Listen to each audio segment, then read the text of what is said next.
Hello and welcome along to a new podcast of conversations with farming and agri-stakeholders on the impact AFBI has on agriculture in Northern Ireland. The series showcases how cutting-edge research enables the local agri-food industry to market products nationally and internationally, helps protect animal and plant health, ensures the safety of the food we eat, guards our land and sea environments and is critical to our economic and environmental sustainability. In these changing times, AFBI Impacts gives you the inside track. Today we're going to talk about how AFBI supports farming, sustainable agriculture and the environment. DAERA's overall vision is sustainability at the heart of a living, working, active landscape, valued by everyone. With this in mind, let's speak to my guests, AFBI's Director of Sustainable Agri-Food Sciences Division, Professor Elizabeth McGowan, Martin Blair, poultry farmer and AFBI board member, dairy farmer and Ulster Farmers Union Deputy President William Irvine, and dairy farmer and Ulster Farmers Union Next Generation member Josh Morton. Great to see you all. Thanks for being here today. Elizabeth, what's the purpose of this series? Why do you want to engage directly with the agri-food industry in this way now? We really are keen to reach out to the farming community to give them hope and give them solutions for how they can rise to the challenge, which is an increased sustainability in our farming systems going forward. In the past 100 years, we've been very good at producing food, but that has now presented more challenges with regards to our environmental impacts for water quality, air quality, soil health, etc. So with the research programme that we're doing across all of those areas, say today is really important to help farmers find the solutions, to work at pace, to really rise to the challenges. What do we mean by sustainable agriculture? So sustainability has three pillars, and that's what we call people, profit and planet. So when it comes to people, our society have to be healthy. From a profitability perspective, it's important that farmers make money and maximise the value from their resources and their land. And then there's the environment, the planet. So it's important in Northern Ireland that we have good water quality, we're supporting good air quality locally and globally, and soil health and biodiversity. So sustainability, and it's important to remember, sustainability is where people, profit and planet work in harmony. And as I say, I stress that that's important for farmers to make a profit as well as protect the environment. So for us, the big challenge is the protecting the environment piece because of our intensity of agriculture and food production over the past 100 years in response to the war back in the early 1900s. But as I say, the new challenge is now to improve our water quality and our air quality and our biodiversity going forward, which farmers can do, hopefully with the support of our research outcomes. Your profile has certainly been raised with the hugely successful soil nutrient scheme. How did that come about? And what is it going to mean for farmers on the ground? Sure. The Soil Nutrient Health Scheme is a classic example of science conducted over the past 20 years, and I'm going to call out John Bailey for all the excellent work and his wider team that he's done in that space over the time. So it means that every farm in Northern Ireland, every field in Northern Ireland will be sampled for its nutrient status and pH status, and as well as that we'll be trying to establish the carbon status for the below ground in the soil. And then through LiDAR mapping, which is a big scan, if you like, of Northern Ireland's trees and hedgerows, we'll also understand the amount of carbon that's in our biomass above ground. So that's a fantastic baseline, a world first really, in helping farmers understand how they can use that data and use that information of their nutrient status in their soil to both manage and optimise the productivity, grass growth, cereal growth, etc. from their land, as well as in the meantime protect the local water quality. So that's the big goals here, is to both improve the ability of farmers to maximise profit from the land as well as protecting the environment at the same time. Martin, it's hard to underestimate the ambition behind the thinking of the soil nutrient scheme. What's it going to mean to farmers, do you think? Totally agree, Karen. It's an absolutely fantastic project, and as Elizabeth has said, it's a world first. It's the envy of all other countries who are being told this message of what we are doing in Northern Ireland. So I think we as farmers, yes, there was some maybe hesitancy and maybe fear about actually realising what was actually actual nutrient makeup of our land and what would be happening with this data. But I think we have to look further down the line at the benefits that it's going to get us in terms of financial benefits and being able to cut down maybe on our artificial nutrient application. At carbon audits are coming down the line. We'll be able to, as Elizabeth has said, find out all about our carbon balances on our farm through the sequestration analysis and things like that. So I think as farmers now, in this ever evolving and so rapidly evolving agricultural industry that we all work in, we have to open our mind, and this is outside the box, but this is something we have to embrace. Josh, do you share Martin's view that this is a successful and welcome initiative? I think so, yeah. Soil sampling is part of a key part of farming. You want to know your nitrogen, your phosphorus and your potassium in your ground, so you can make adjustments to your fertiliser recommendations, and you can take it to a fertiliser rep and he can advise you on what you should be spreading and what you're growing. Another part of AFBI is the grass check and grass measuring, so it's all interlinked. It's what the customer now is looking for, especially in dairy farming, and I presume it'll be on beef as well. Yeah. And if it means we can stay in the market and stay producing food, I believe, it's a vital part of what we'll have to do in the future. Martin, you mentioned there was a wee bit of hesitancy among some of the farming community. What is their concern around the sharing of this data? I think, Karen, it's possibly what's going to happen to the data if the analysis is coming back maybe with higher results than they possibly envisaged, or and there's just some fear about legislatively what will happen to that data. Will they be penalised? Will they be enforced to do some sort of action that they're not hadn't planned on doing?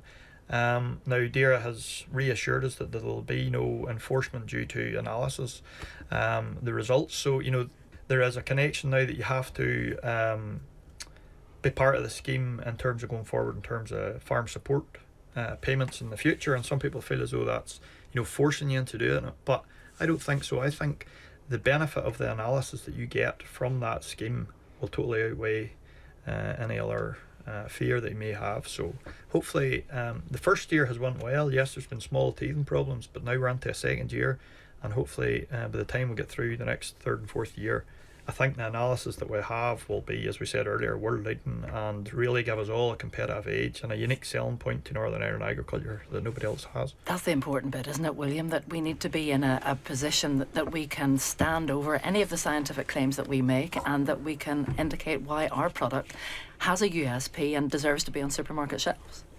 Absolutely. Whenever we make claims for the provenance of our product, we need scientific evidence to back those up, because that is what the world out there is demanding at the minute. But on farm level, lots of our farmers were well on top of their soil health, but a significant part of them weren't even, the pH isn't even right, one of the fundamentals of soil health.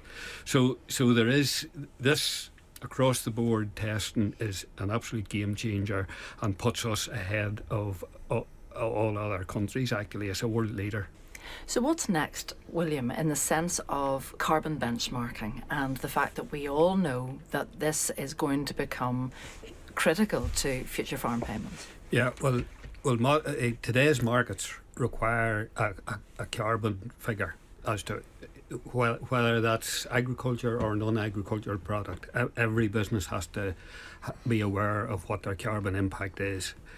So for agriculture, we're in the process of running a 100-farm pilot scheme, and that's to get our to check out systems and just check out how this might work on a wider scale. But it is the aim to have a carbon survey of every farm, and that will feed into the dairy companies and the beef companies that are out selling the produce. And it's another thing for farmers to think about and do, which doesn't altogether please everybody, but it is a requirement of doing business in today's world. How labour intensive is it? What's required of a farmer that has to engage in this process? Well, it's really it's bringing together facts and figures around what inputs are used on the farm. Our hope is that there'll be good warning about this. There'll be a visit to the farm, but there'll be advance warning and advance information as to what will be required on the day. The hope is to download a lot of the data that's held in various databases, herd numbers and things like that. So that'll all be pre-populated on your farm. So, and that's all to try and make it as pain-free as possible on the day. Could it not be incorporated into Red Tractor or an existing scheme instead of having another day to be set aside to draw the information together? Well, on beef and sheep farms, that is the aim. On dairy farms, because they do a Red Tractor dairy audit, it's thought that the time, it depends on each farm how organised they are, whether it's 1 day or 2 days. But we did it on our own farm for the second time recently, along with a benchmarking visit. Now, a benchmarking visit is a facts and figures visit anyway. It only added half an hour onto that.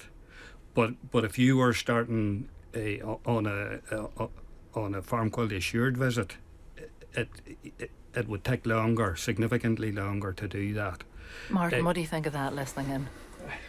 I, like many farmers, want to keep my audits and inspections to a minimum. Nobody likes them, but I find in the poultry industry, once you get into the way of auditing and you do keep the paperwork up to date and you do get into that routine of every 6 months or 1 year, it does become easier. And hopefully once the carbon audits, it's maybe going to be paying for the next year to 18 months till everybody gets into that mindset of thinking, right, we have to incorporate this into inspections. Hopefully within a few years it'll just become routine the way our other audits are. They will be paying at the start. Nobody has any spare, I know I don't have, and William and Josh won't have any spare time to be sitting down to collate more paperwork. But listen, if it's part of our job and part of the way we get paid, we have to do it. Josh, what do you think? It's government led. We have to reduce our carbon by 2030 and then again by 2040. So if we don't know what carbon we're reducing, how do we reduce it? So we have to get a benchmark and we have to get a baseline. And these are the next couple of years that are coming in, whether it's Red Tractor or producer or like Dale Farm or Lakeland driving it, or with the eggs. It's how UFU and maybe AFBI as well, how it's going to be collated. I think it's very important that we're accredited for what we already do as farmers, that we already are contributing and we're already undertaking new derogation methods on our farm, the way we spread our slurry, the way we different techniques we're already doing. So I think it's very important that we're already accredited for that, and the sequestration will hopefully take that into account, where we're already maintaining hedgerows, we're already planting trees, we're keeping a grass-based system. So hopefully farmers are accredited already for what they've been doing already. Yeah.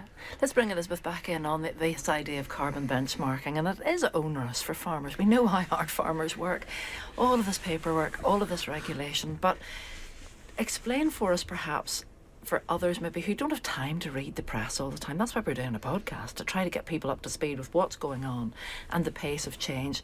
How essential is this? Yeah. So 3 points, if I can. Measuring and monitoring of your soil, of your grass growth, of your grass utilisation, of your carbon balance, of all of those things is core to any good business model to drive efficiency within the system and whatever goals you want to achieve. So measuring and monitoring, and the carbon benchmarking work will collate that data. So that's point one. That's just fundamental to, I think, how we're going to have to live going forward on a number of things, for both individual farm efficiency and profitability, but also to adhere to the various legislative targets and support government in trying to deliver those legislative targets. The second thing is then carbon benchmarking is about understanding, as Josh says, what your benchmark is, what your baseline is, where you are at the minute. If you don't know where you are, you sometimes don't know where you have to go to. So the carbon benchmarking will give you suggestions around how much methane emissions you're producing from your cattle. Is that comparable to your neighbour down the road or the national average, etc.? How much sequestration and carbon stocks you have in your soil. So it'll give you a lot of data. Again, more data, but it'll give you a lot of information that you can then understand, well, actually, if my hotspot is, feed waste, or if my hotspot is more carbon in the soil, you can concentrate on those areas then to improve your carbon balance overall. So again, I can hear farmers listening, Elizabeth, thinking, okay, so who's going to help me fund the changes that might be required? Yeah. If you don't like my slurry lagoon, or you don't like my feed hoppers, who's going to help me in the midst of this pace of change fund the investment that would be required to upgrade my farm? Yeah. And I think that's a big societal question, Karen, because food is going to be potentially more expensive going forward. With all of these investments that are needed, government will have to step in and help as well. But this kind of information and data can be very useful to governments then to decide and help plan. Do we support a feed initiative to bring in inhibitors? Do we support another capital grant scheme to cover tanks? So that kind of data is helpful to help governments decide where the best money is to put their bucks into. Well, just And on that equally- point, I'll come back to you in 1 second, Elizabeth, but William, you do the ear of politicians. Do they know that they're going to have to get the wallet out and shake it pretty hard over the next few years to look after the change that's required here? I would say the majority of them do realise there's tough decisions for society here, but society, agriculture cannot answer all society's problems around climate change. So, but we're up for doing our part of it. But as Elizabeth has said, that requires investment, and that investment cannot happen if we are at or just below the cost of production. So it will need incentivise from government if they want to drive this. Because the other headlines we're looking at is the prospect of having to reduce cattle numbers. So I'm trying to work out on the scales where anybody makes a living. If you're having to invest in upgrading infrastructure to meet climate regulations at a time when there's a possibility, in fact a very real possibility, of having to cut the numbers of cattle which generate the money to fund the farm. How does it, you're nodding your head, Martin. Yeah. What do you think? I totally agree, Karen. That's the thing that would concern me and plenty of my peers as well. Where are we going to be in 10 years' time if we're having to reduce stock numbers, having to spend a fortune to get there? Undoubtedly the government have to support it, but also the consumer has to realise and appreciate that if they do want these things, if they want us to live towards a carbon neutral society, they're going to have to pay. It's very unpopular, but they're going to have to pay more for that food to allow us to produce it, because undoubtedly, and all farmers will say, food has been undervalued for so long, and to try and encourage younger farmers into the industry as well, because that's a major issue in our industry. Is the average age of the farmer in Northern Ireland is around 57 years old. At 57 years old, the average farmer, are they going to invest heavily in their farm if they have no successor coming on? Are they going to be really worried about carbon neutrality? Are they going to be worried about climate change? Probably not. So where is agriculture going to be in 10 years' time unless we get this injection of new young blood who have a sort of confidence in the industry that there's going to be a good living being made from it. So there's a lot of uncertainty out there at the minute, and I do think the government and the consumer has to take some responsibility to help the industry. Well, let's bring Josh in. We're talking about you, Josh, as being a next generation member of the Ulster Farmers Union today. What is a next generation member, and are we hearing a lot of the concerns that are running through your head? Yeah, definitely. Well, Next Generation Development Forum, it's a joint initiative with the Young Farmers Clubs of Ulster and the Ulster Farmers Union to get youth into the union and provide an opportunity to boost skills for the future young leaders in the agricultural sector. It takes a group of 24, usually every 2 years. Unfortunately, our year we were social distancing, so there was a lot of Zoom meetings and Teams meetings we had to get used to. You were looking forward to a bit of networking on the face-to-face level, were you? Yeah. We got that we definitely made up for that in the following years. No doubt. But yeah, anyone that is looking to put themselves out there, I would definitely suggest applying to the Next Gen group, as they call it. It sounds like a good scheme for sure, Josh. So have you enough confidence in the industry to invest your future and your career? Yeah, I think, definitely. With the likes of what AFBI and the AFBI are doing in regards, we have to, it's maybe because I'm more ambitious as a young farmer. It's probably just what way we're going to have to do to be able to do business. Yes, it'll be a lot more paperwork in regards to what your carbon is and more benchmarking, but to be running a successful business, that's probably what we should be doing anyway. The carbon and emissions and the methane and the ammonia levels, that is probably a wee bit worrying. And if we are going to have to reduce stock numbers, which is like telling somebody, you can't drive everywhere. Which is your favourite child. Yeah. Isn't that much? And nobody, and that is, as I dare say, everyone, they're very proud of what they're reducing, and it's not something that really anyone wants to do, I don't think. Of course not. Well, let Elizabeth finish her point, and then we'll come back to the stock number. So you were talking about carbon foot benchmarking. A, find out what you've got. B, that data can be very useful to dictate government policy and any future funding. There was a third point you wanted to make. So carbon benchmarking is very useful on a farm by farm basis, and is really critical on a farm by farm basis to help farmers locally manage and make changes. But the yardstick that we're all going to be measured on is what's called the UK inventory, and being able to feed information into that inventory around what farmers are actually doing is so important to then at a UK level, when we're reporting into what's called the IPCC, etc., be able to say our farmers are doing X, Y and Z, 50% of them are, got their sequestration up, or 100% are using methane inhibitors with whatever amount of efficacy in that. So being able to get that data and feed that into the national inventory, so the UK as a whole can say, look at us, we're actually achieving our targets, is so important as well. So it all comes together to a greater good piece as well. But I'm going to, at the fear of sitting beside two dairy farmers and a poultry farmer here, yes. Okay? Brave girl. I'm not even beside the door, Karen. I'm in a corner here.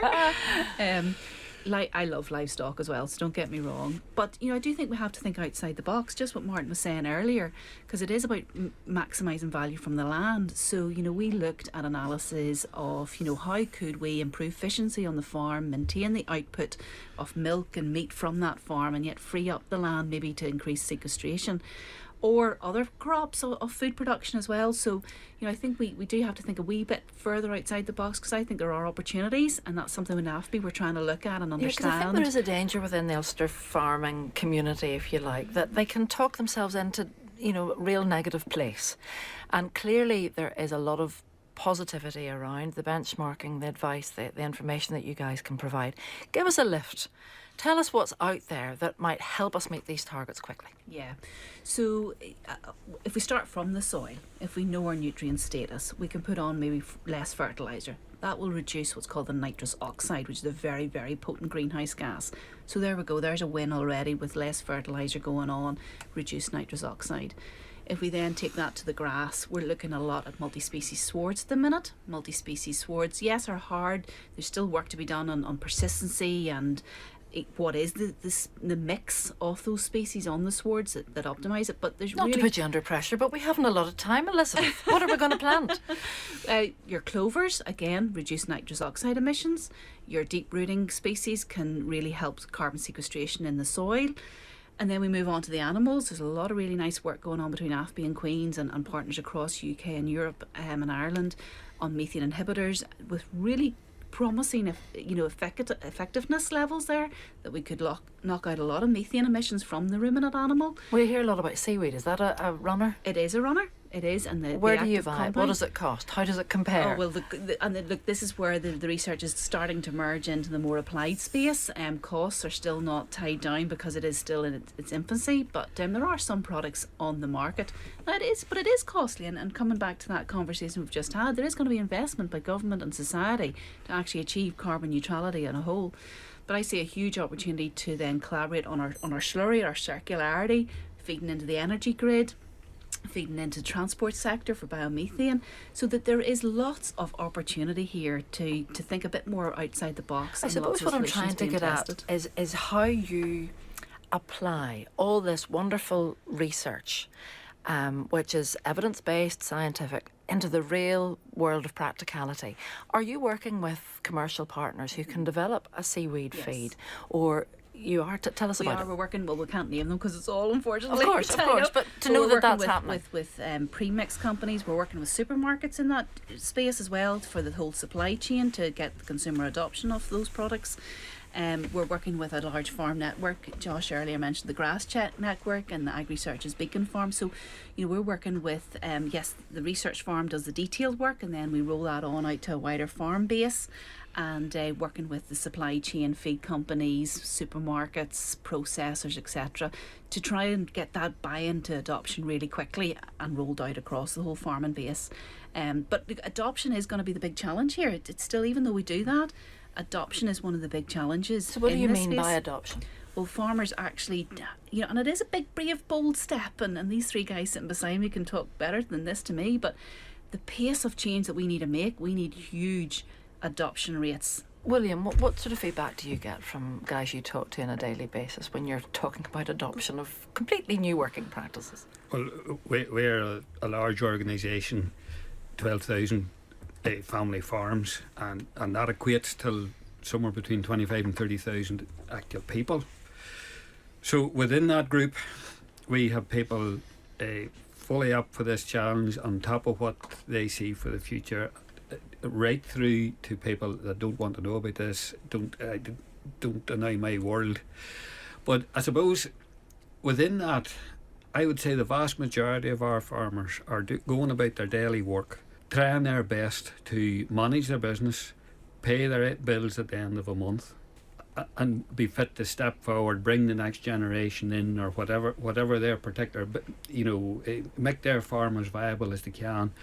And all this change, or all this talk of change, sort of goes over their head a bit. And so we need to engage with them better and play our part in telling them where society's at and all this. How difficult is it without a minister, without an executive, without leadership? It feels that we're in a vacuum, grasping for a podcast or a newspaper article or what somebody down the road told them. That's no way to run an industry. Absolutely not. But before the Stormont fell, the department had a future support package pretty much in place, and the aim of that is all based on moving towards a more carbon neutral position. So there is a direction of travel. There is a direction of travel. Would it be better with a minister? Absolutely it would. But there's plenty to be done in the meantime, and we're moving in the right direction. Martin? Totally agree. There's big challenges without a minister guiding the industry, particularly in the fact that if we are being encouraged to adopt new investment opportunities in our farm, the whole planning thing has stagnated at the minute, has paused. NEA are not looking at any new applications. So if I or Josh or William or whoever was wanting to invest heavily in some big project in the farm to try and look at dealing with these issues, planning's basically halted at the minute. Another side of it is the distinct and scary levels of interest at the minute in terms of borrowing money. You're going to your bank and you're asking to borrow money, the levels of interest rate, your business plan has to be watertight, and even at that, the banks are nervous at the minute as well. So those are two things that are on top of everything else that are a big challenge for farmers contending with this whole problem of climate change. Even we want to push forward, there's a lot of things pulling you back, whether it be planning, whether it be finance. So it's just not the matter of just saying, I'm going to deal with climate change today on my farm. It's not as simple as that. Elizabeth, what do you think when you hear that? I am from farmer background. I get this. This is really tough, really tough. Now, personally, I'm ever the optimist as well, and I think that there are things I completely concur.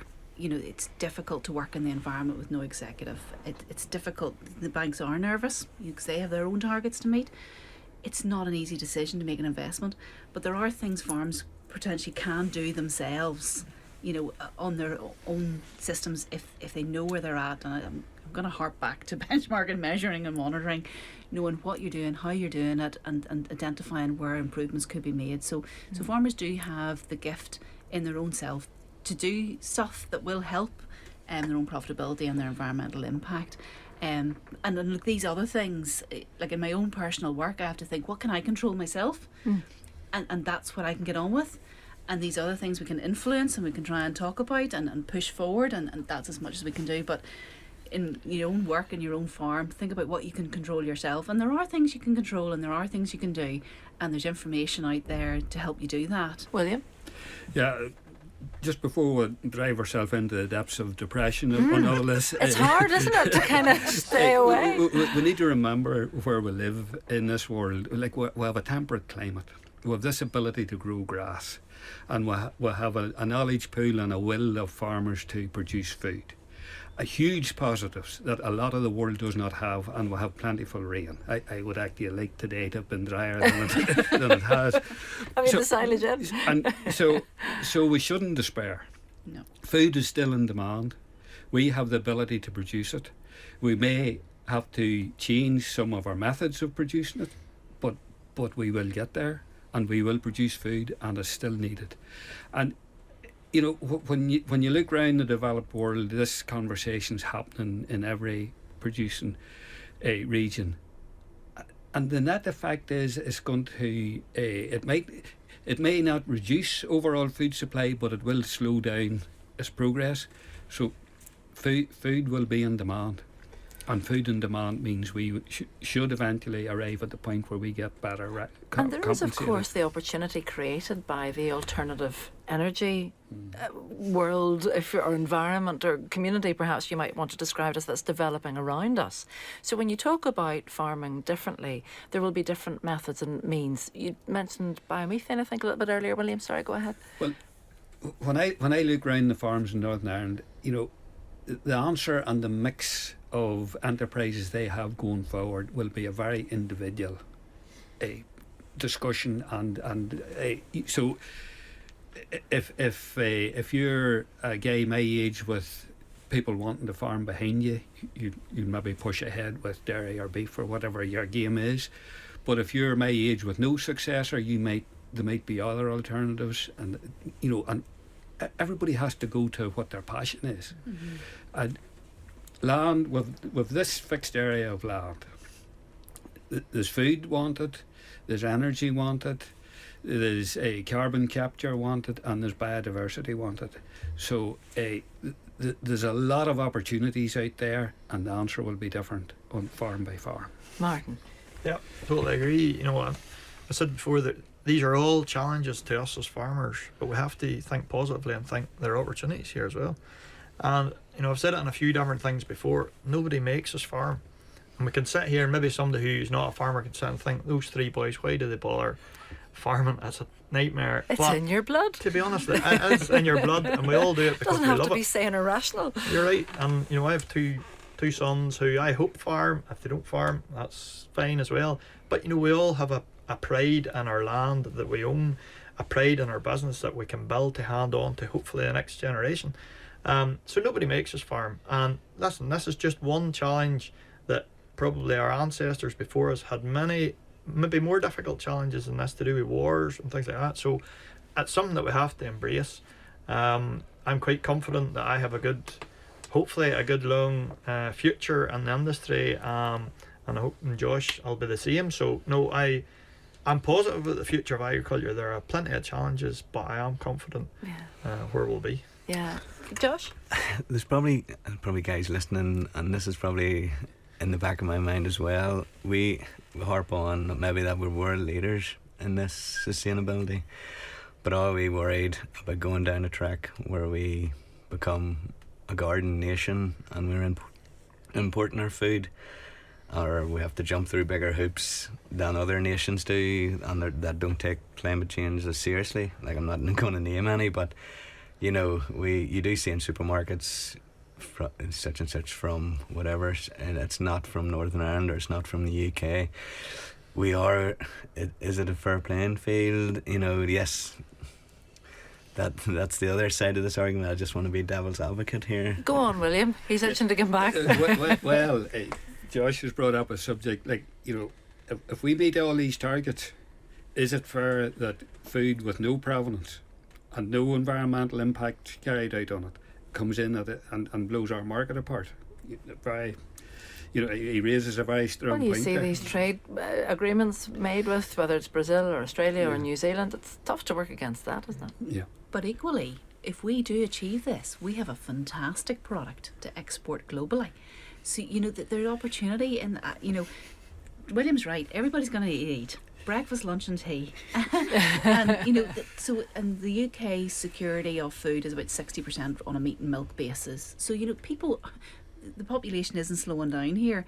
And whilst we've had the vegan and the vegetarian and the flexitarian, I think that's probably stabilising out a little bit at the minute.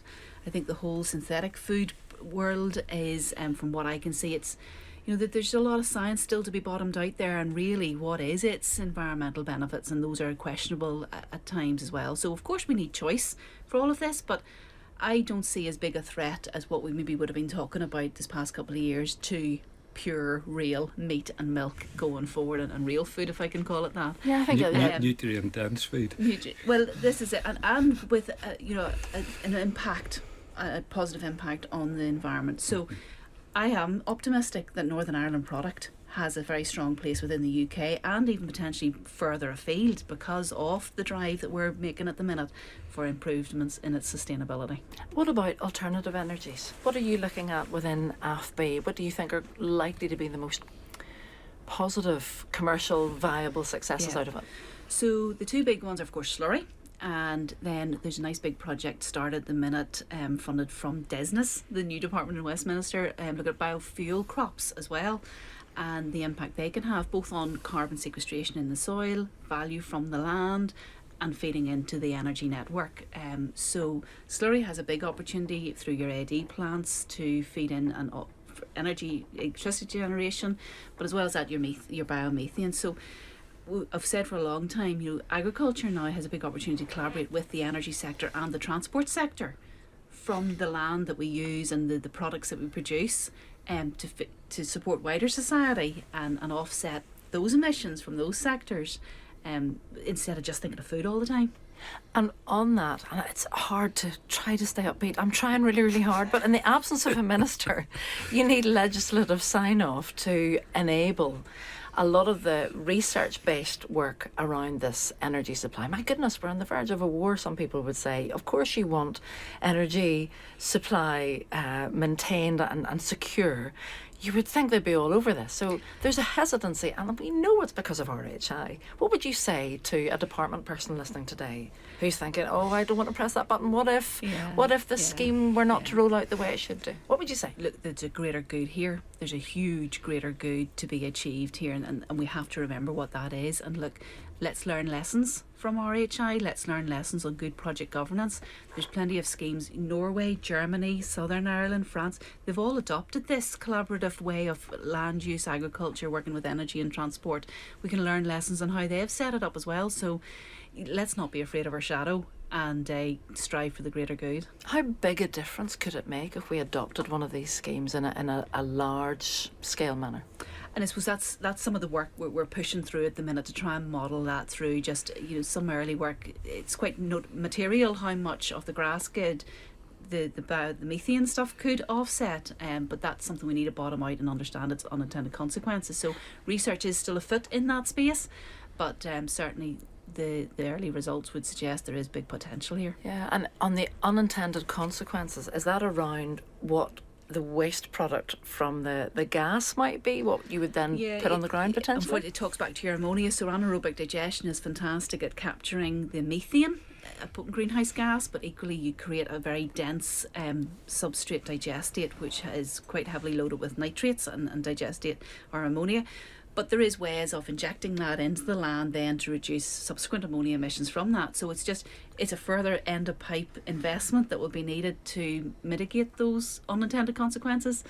But it's all possible. But again, it comes back to the investment question as well, which comes back full circle to government support. Because societal William, support. a lot of people are pushing ahead with this and without any guaranteed government funding. They are and fair play to them, but they have their vision, and I hope it works out for them all. But climate change science is established beyond question, but the science around how we mitigate against all these issues is in its infancy, and almost month by month there's new announcements and new figures. Just recently there about how much carbon is actually stored in soils and even grass covered peat soils, and so we're still learning on a lot of this, and we will get there.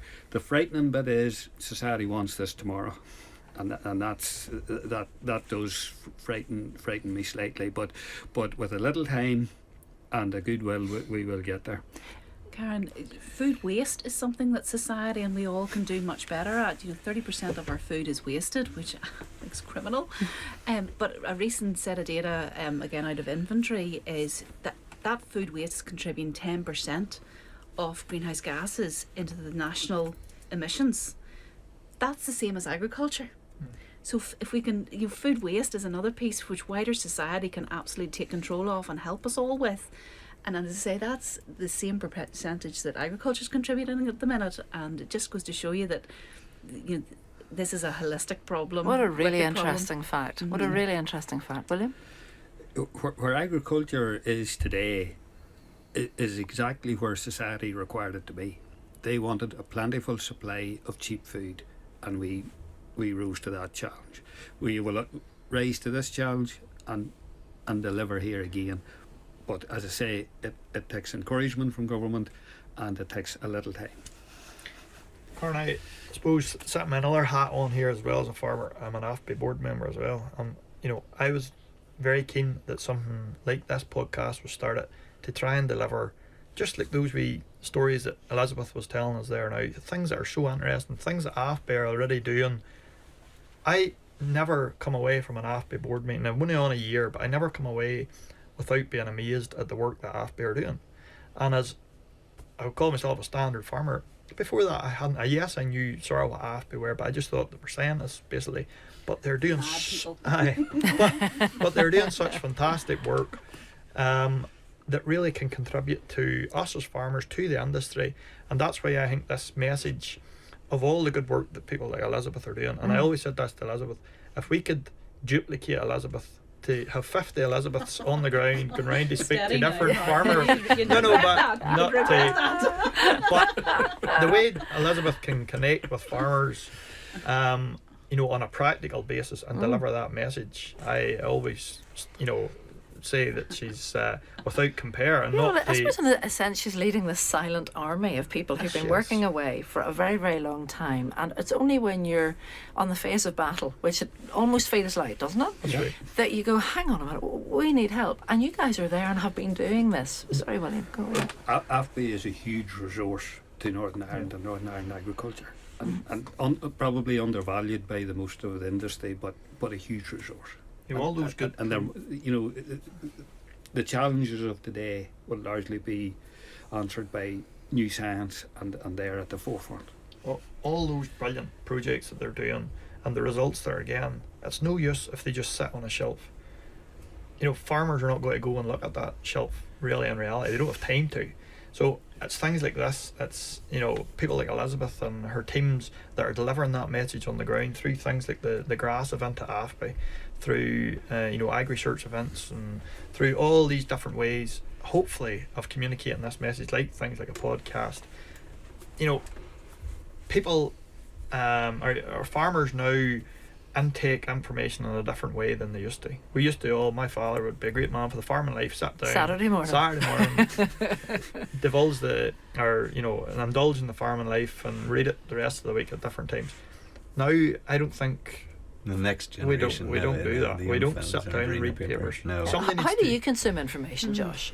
There's a lot of it on the phone and on apps, and reading, like I read AgriNet or like AgriLand, and use AgriNet for measuring grass. It's your phone now is what you, and then listening to podcasts in the tractor or milking. You know, you're not listening to radio. You're YouTube videos, social Yeah. media, things like that. You know, it's an innovative way now to deliver that message. AFBI now, or I think on the board, I keep ramming that home. Elizabeth understands it. I keep ramming home saying, look, we need to get this message out to farmers. What's life like on a day-to-day basis within AFBI, Elizabeth? Do you feel What a dangerous question. No, but do you feel kind of like, okay, we've been working away here for years and nobody paid an awful lot of notice, you know, on a kind of media platform, so to speak, and now they're in crisis, they're all looking for us. Do you feel that pressure? Absolutely. You do? I 100%. Science is a slow burn, especially biological systems, animals, soil, grasslands, etc. And like the soil scheme, 20 years of science has accumulated in something absolutely unbelievable. Our methane work, Shanghai Yan at Hillsborough has been working on methane emissions and ruminant metabolism for 30 years. Wow. And now his work he's world leading in his own right, but nobody knew that until, you know, he's had to stand up now with all his expertise. So, you know, we're happy to work away, and we do work away in the background, and we push things out as much as we can. But you're right, Karen, we do feel under pressure, because, you know, whenever I look at the targets, we're like, oh my word, we got to get these solutions in place for rollout. So, no, please be assured, the pressure's on, and we feel it too, and we're working really, really hard in the background with all our platforms. And I have to commend DAERA for the amount of funding that they are putting into AFBI to try and solve these, and collaborating with folk in Southern Ireland for funding opportunities, and UK, and even broader. So you know, I have to commend DAERA for the amount of funding that they are putting in at the minute to give us the opportunity to collaborate internationally and bring forward these solutions. Yeah, and just on the back of that, I would add, like, DAERA put in north of 40 million to fund that soil scheme. You know, so while we are talking about needing more funding, like, there has been significant funding, and the genetics program, which is all about improving efficiency of our dairy, beef, and sheep guys. Again, that's been funded from pump prime by DAERA. Yeah. Is there anything else you need, Elizabeth, in these times when we're all looking towards you? People, but, you know, there's real, and this is what probably is my biggest concern going forward, is skills both at farmer level to be able to use this data, and, you know, for the greater good, and as well as ourselves, you know, those young people coming through. We do have a good cohort of PhD students, work really closely with Queen's on this one, and indeed you as well. But you would need so many people, and good people coming through, both to be research scientists and to replace me eventually. You know, You're not going anywhere, Elizabeth. We can't afford to lose well, I'm you. in the corner here anyway, but even you support the wider industry, and you know, innovative farmers, and our next dairy advisors and our cafe advisors. There's such a massive amount of really, really good people needed here to support everybody, and that's, I think, so good people and their skills is something that we also need to focus on here. Again, on the back of Elizabeth's comments, our colleges are full to capacity, and there's an appetite in the young people out there to be involved in agriculture. So hopefully the people will come through as they're needed. We talked a little bit earlier about the insanity that it takes to be a farmer in Northern Ireland, and it was interesting, one of your most recent surveys, Elizabeth, was to establish what it was that made people proud to be a farmer in Northern Ireland, and there were lots of reasons given, and not least producing good, healthy animals. Maintaining family legacy was a big one, supporting their communities, making spaces for nature on their land, and improving their farms over generations, from the soils under their feet to livestock and to crops. And I'm sure everyone at the table here can share in those sentiments. But I'd like to just wrap up on that with our three farmers who were in respective milking parlours this morning, or poultry houses, or whatever it might be. We know we are in phenomenally challenging times, and I would say to Elizabeth and to your colleagues, never more have you had a more listening ear, because we know that many of the solutions are going to come from AFBI and this hidden work that you guys have been behind and continue to deliver to us in these really, really difficult times. And I think today has been a great way of yes, there are big challenges and there's a lot of fear and uncertainty, but there is a pathway, there is a direction of travel we've talked about, there is support there, and I'm quite sure you're knocking on the doors of politicians on a regular basis behind the scenes. But what gets you up in the morning and makes you do it? What is it that makes you proud to be a farmer in Northern Ireland then, Josh? I suppose it's just pride in livestock and pride in what you produce. You know, we as a dairy farmer, we produce a very healthy product which goes to make a lot of other products. And I suppose being in a co-op, the farmer owns the co-op in my situation, and then it's just that pride and seeing that on the shelf at the end of the day. Good one. And what about you, Martin? Well, on the humorous side, the thing that gets me up in the morning, the bank repayments probably main alarm clock for me in the morning. I have to get up to work, but no, listen, undoubtedly there's a great pride in continuing on a business that, you know, my father, my grandfather, you know, was able to run, and that I can provide hopefully for the next generation as well. But listen, at the end of the day, we're all very proud to be food producers in Northern Ireland, and we'll deal with these challenges as they come, but through the help of people like Elizabeth and AFBI, we'll get through it. So I'm quite confident. All right, and William? Yeah, I like milking my cows and working with the livestock, and I like farming the land. Like, you know, for me, I'm 40, just coming 47 years a dairy farmer, and if I went back to 18 again, I would do it all again. And on that note, thank you all so very much. Elizabeth, thank you, and please extend our thanks to your colleagues at AFBI who are continuing to do a tremendous job in these times. It's been my pleasure to be with you all today, and fingers crossed we'll get together again soon and get to share a bit of crack, a bit of chat, and get us through. Thank you very much.